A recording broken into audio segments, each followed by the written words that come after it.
Hi, it's Mike again, your fellow colleague and student in life and leadership.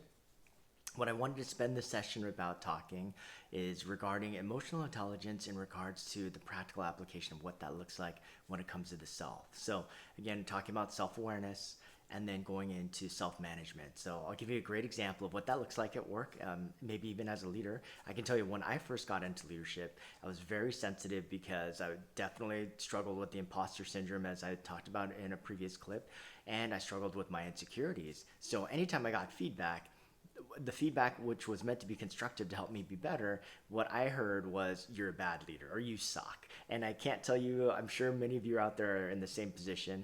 And so again, knowing that, I realized that people were actually trying to help me by giving me feedback and not trying to insult me or discourage me. There might be some who might try to discourage me, but there majority of the time I would say most of the people that were giving me feedback were really trying to help me.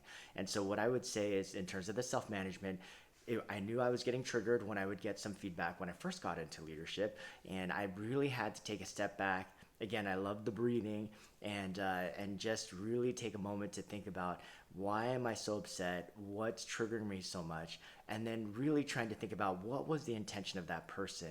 And when I could be charitable and I could be generous with my assumptions about that person, it really helped me a lot to be able to let go of my own insecurities, my own ego, and really take that feedback and in the terms of the self-management, use it productively to make myself better. So instead of taking the feedback personally, I was better able to take it constructively and really apply it to figure out how I could make myself better. Now, sometimes the feedback wasn't that helpful, or it was a little personal maybe, but I would say majority of the time the feedback that I would get from others, especially my mentors and my senior leaders, it was really helpful to make me a better leader. So great example of what that self-management and self-awareness looks like. Definitely, especially in terms of being aware of what emotions are going through you and figuring out where they're coming from and taking that step and then moving past it to really figure out self-management wise how you can apply it in a practical and a very constructive, helpful way instead of a destructive